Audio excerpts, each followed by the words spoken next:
Welcome to our great school, and we feel it is a great school. We have so many things going for us, but the most things that we have going are sitting right up here. So let's give our group of kids a big round of applause. Right?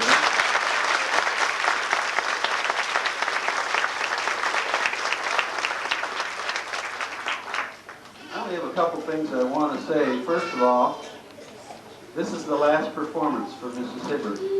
We love her and we're going to miss her. Mrs. Hibbert, would you stand up, please?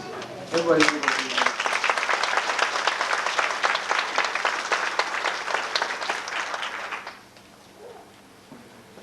Children, you've had a wonderful teacher. You could never start out any better than the way you started. You had Mrs. Height.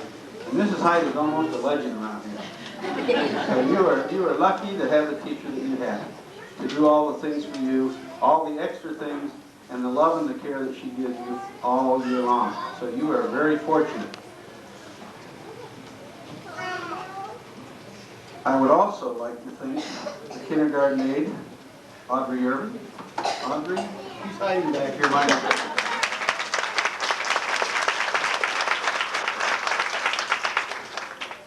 Speech and language, Mr. Mincer. Where's Mr. Mincer? He's hiding back here.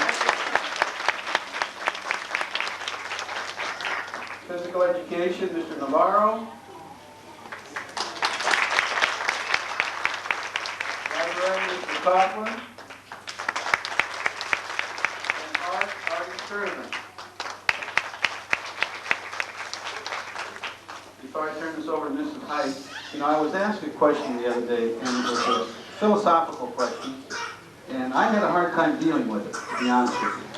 And the one that asked me this happened to be Mr. Mincer, and I didn't know Mr. Mincer was that deep a person.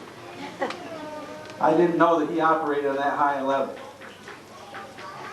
He asked me the other day, he says, you tell me why, he says, we get all this criticism of our schools, we get all this criticism of our teachers, and the whole thing. He says, and the kids score, and he says, I don't understand. He says, the Oriental kids constantly score tremendously high. And as you know, they do. Across the nation, Oriental kids are right at the top on scores. He says, what I don't understand is, those are the same kids that sit next to our kids in the classroom. They're second and third generation kids. We're not talking about kids that come over for 9 months to visit. He says, they sit there in our classroom.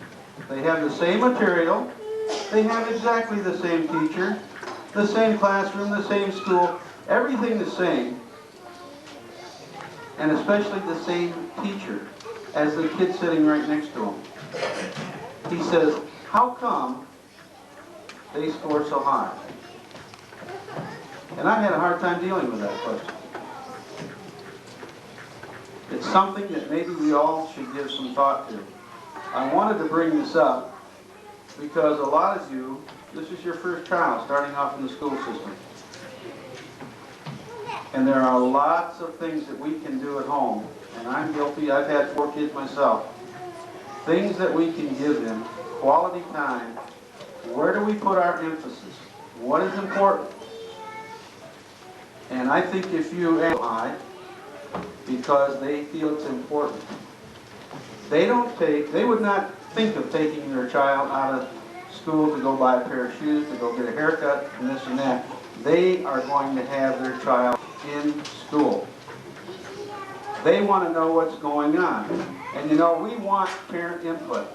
If you feel any time through the next 12 years that something is not right, that you think you need to correct something, you get in here and we'll try to help you out.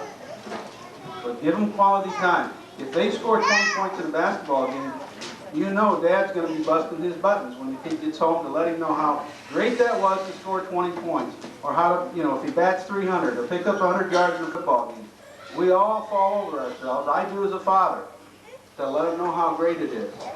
But I'll tell you what, if your child achieves and gets an A, does something great in school, you got to be right there to give them quality time. We have got to do that.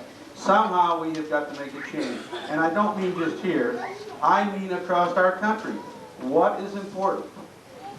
And that's what we have got to define. Education has got to be number one. My message to you kids would be this. Starting right now, the most important thing in your life, and I'm only going to tell you one thing, should be education. That should be your top priority, your number one thing from now till you get out of high school and into college. If you can make that the number one thing, you know what? You're going to succeed. No question about it. You will succeed. We get compared sometimes to a school down the road, which I won't mention. But you know what? I would put our staff against any staff. And I've been in the Midwest, in the East, and other schools here, in this part of the country. This staff here is quality, believe me. We have, compared to another school down the road, we have art, music. We have had computers for 7 years. They just got a computer program and started bragging about it. We've had the same program for 7 years. So art, music, PE, and on and on and on. So we have great programs for the kids.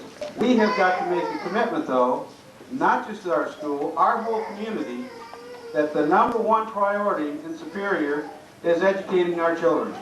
I don't think we can go wrong. That is the most important thing that you can do. If you want a legacy, don't worry about leaving your kid $10,000 or a statue or a new car. Leave them an education. And that's the greatest thing that you can give your child. Thank you.